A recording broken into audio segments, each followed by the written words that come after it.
Oi pessoal, tudo bem? Hoje nós vamos falar então sobre o ano do pensamento mágico da Joan Didion. A Joan Didion foi então uma escritora extremamente renomada nos Estados Unidos, foi jornalista, ensaísta, romancista, foi traduzida para vários países e ficou reconhecida principalmente pela sua escrita extremamente intimista, que é isso que a gente encontra aqui em O Ano do Pensamento Mágico.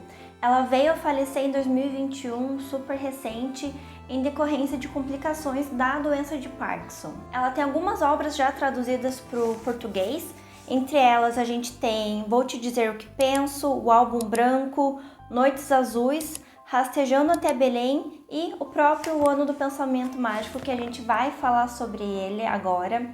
E se você quer conhecer um pouco mais sobre essa autora, sobre a trajetória dela, tem um documentário na Netflix que eu super recomendo, que fala sobre a trajetória de vida dela e um pouco da visão dela sobre a escrita. Já adianto que essa leitura aqui não foi nada fácil para mim, ela foi extremamente angustiante, me dava assim uma gastura de ler esse livro.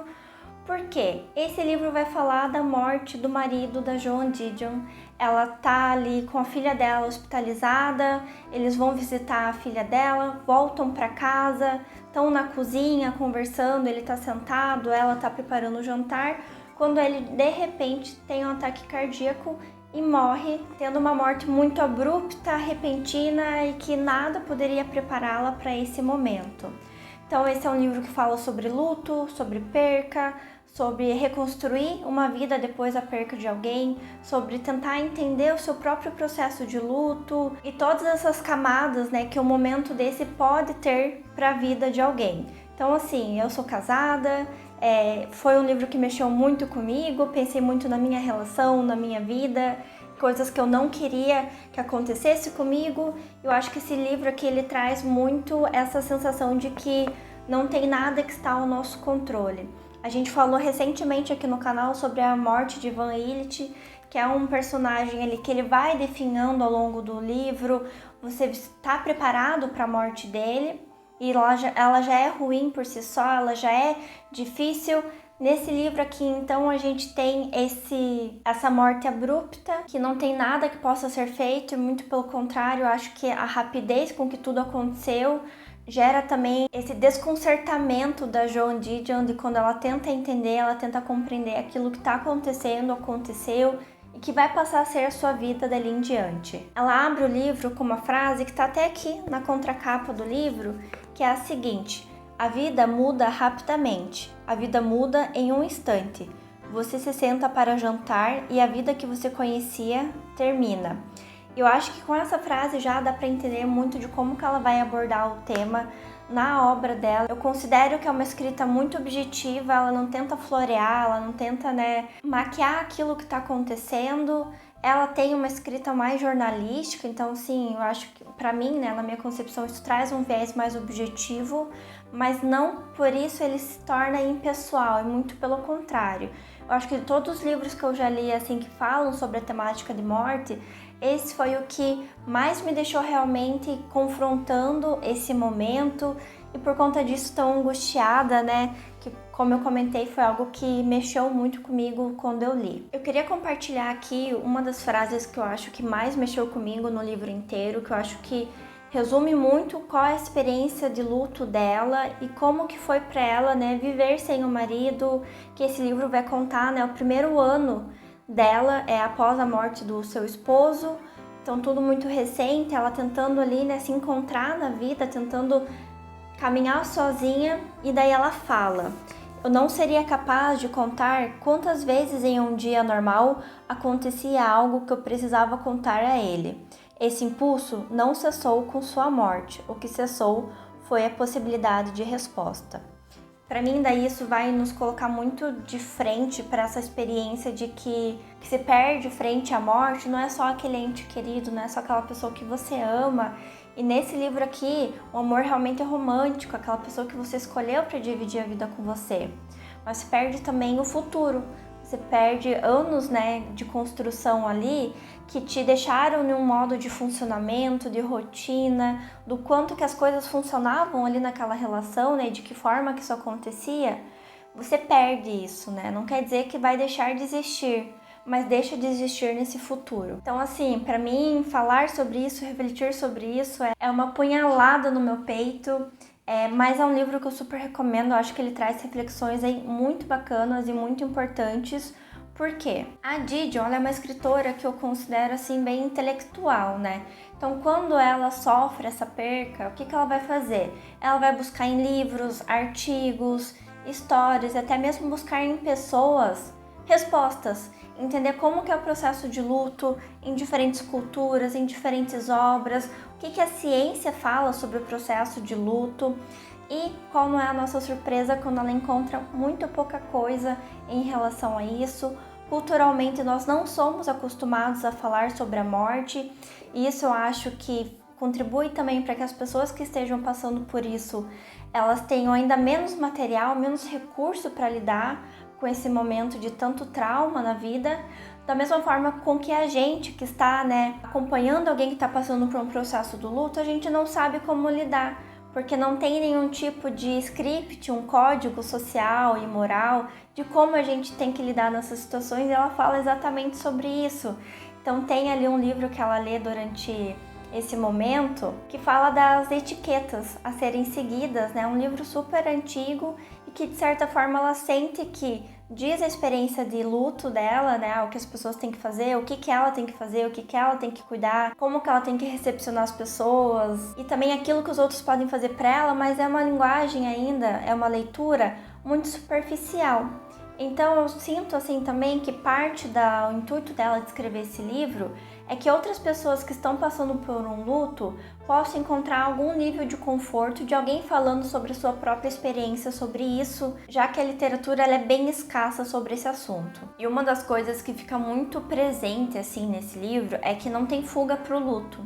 Então não tem onde ela possa se esconder, algo que ela pode fazer que vai tamponar aquilo que está acontecendo, porque ela volta para casa do hospital depois que o marido dela foi atendido pela equipe médica, que eles realmente, deram um atestado de óbito para ela.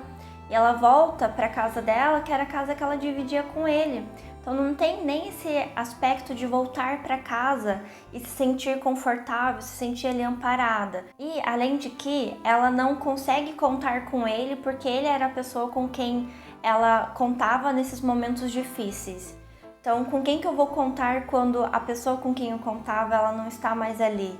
Então, isso assim pra mim é extremamente aterrador, sabe? E ela consegue trazer isso com uma sensibilidade muito grande e com muita assertividade também, sem pesar a mão nas palavras, sem ficar no melodramático. Eu acho que é uma escrita assim muito objetiva realmente, muito crua, muito direto ao ponto. A gente acompanha, esse rememorar dela de uma série de eventos e lembranças de coisas que eles viveram juntos e ela se defrontando com a certeza de que nada daquilo ela ia poder vivenciar de novo. Então não tem nada ao controle dela, nada de certa forma com que ela possa fazer e vai fazer com que ela consiga voltar a esse momento, apagar esse momento e que faça com que tudo volte ao normal.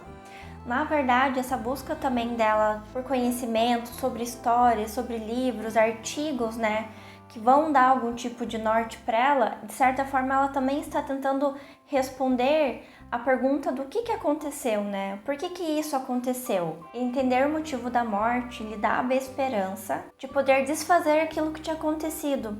E esse é o ano do pensamento mágico, porque ao longo de um ano ela tinha esse pensamento de que, entendendo, compreendendo, ela poderia desfazer aquilo que aconteceu e que a gente sabe que na verdade é impossível, é irremediável. Mas eu entendo também que essa busca de trazer algo pro racional, algo do teórico, que vai explicar aquilo que eu tô sentindo, qual que é o meu sentimento, qual que é aquela emoção que está tão latente naquele momento, é uma forma também de racionalizar e trazer para o controle. Então, se eu entendo, eu tenho um controle sobre aquilo. Se eu entendo, eu consigo agir em relação àquilo. Essa é, na verdade, uma das formas de lidar com o luto, e essa foi a forma com que ela lidou com essa experiência que ela teve e a forma com que ela também vai retratar aqui no livro. Ela comenta das trocas que ela tinha com o marido, e novamente, gente, é tão pesado, tão triste isso, porque ela comenta, que ela se construiu como indivíduo na relação com ele, Eles passaram 40 anos juntos, então são 40 anos de trocas e discussões, de ajuda, de suporte, Então ela comentava que ela nunca tinha publicado uma linha de texto sem que ele revisasse para ela. E que ele tirava realmente o melhor dela, que ela crescia nessa relação, que essa troca que eles tinham era imprescindível para que a vida dela funcionasse. E era a forma com que ela conhecia a vida, era a forma com que ela experienciava todas as coisas, era a forma com que isso contribuía com o posicionamento dela em relação à vida. Então aquela sensação de que eu posso enfrentar e lidar com tudo porque eu tenho essa pessoa do meu lado e nesse momento ela não tem mais. E essa experiência com ele, né, tá tão incrustada, né, na cabeça dela, na mentalidade, que ela tem realmente dificuldade de se ver como viúva. Então pense, né, ao mesmo tempo são 40 anos de uma vida, de uma história, de uma construção, de como uma mulher casada e tudo mais, e de repente, né, de um dia para noite você se torna viúva. E o que se espera de uma pessoa viúva? Quais são as normas sociais? Como uma pessoa viúva deve se portar? Qual o nível de sofrimento ela tem que transparecer para os outros para que ela seja considerada uma viúva, para que as pessoas entendam o que ela está passando? Ela fala no livro, né, que ela foi preencher um formulário e foi a primeira vez que ela teve que atestar para alguém que ela era viúva e ela não conseguia riscar a caixinha lá onde ela estava escrito viúva, porque ela teve que se reconhecer naquele momento e se declarar, né? Declarar que era viúva era dizer também que não tem como voltar atrás, que isso é real, que isso que aconteceu comigo eu não tenho como interferir, não tenho como mudar, é a vida como ela é e não tem nada no poder de qualquer pessoa que vai alterar isso que aconteceu. Ela traz também para nossa reflexão que essas coisas nunca parecem que vão acontecer com a gente. Então ela tem ali na cozinha dela, né, na geladeira, o número das ambulâncias que ela deixou ali para caso ela precisasse, né, por conta de algum vizinho que passou mal, né, alguém venha precisar de uma ambulância e daí ela chamaria. Mas em nenhum momento ela pensou que ela precisaria chamar para si própria, para si mesma. E isso traz assim para reflexão, né, que esse impensável, né, da morte, do perder, ele acontece no banal, no dia a dia, nessas coisas pequenas que não tem como a gente se preparar, mas eles cortam, adentram nossa vida e a partir daquele momento a nossa vida nunca mais será como antes. Não quer dizer necessariamente que vai ser ruim, vai ser pesado, né? Sim, tem um processo de luto, mas nunca mais vai ser igual. Isso é uma verdade irrefutável que não tem como a gente negociar. A gente acompanha ela lembrando das coisas com receio de esquecer. Então, ao mesmo tempo que ela não quer ficar pensando a todo momento nisso, ela tem receio de não rememorar e por conta disso acabar esquecendo as coisas. Tem uma série na Apple TV, se chama Falando a Real, ou Shrink em inglês. É uma série que a gente vai acompanhar um psicólogo que ele perde a esposa num acidente de carro, então também foi uma coisa super abrupta. E a gente acompanha nessa série ele tentando retomar a vida dele. Ele tá voltando a atender os pacientes, ele tem uma filha adolescente que também tá tentando voltar para a escola, tentando retomar a vida como ela era antes, mesmo que ela não seja mais como antes. E tem uma cena que eu acho muito legal, que ele é aniversário da esposa dele, então ele vai até o cemitério fazer uma visita para ela, só que ele não comenta com a filha dele que é aniversário da esposa, aniversário da mãe dela. Ele convida ela fala, não, tá tudo bem, né, não estou a fim de ir hoje. Ele vai, presta sua homenagem e depois a filha dele percebe que ela tinha esquecido que era aniversário da mãe. Isso gera assim todo um choque emocional, né, nela, porque ela ficou com aquela sensação, estou começando a esquecer da minha mãe.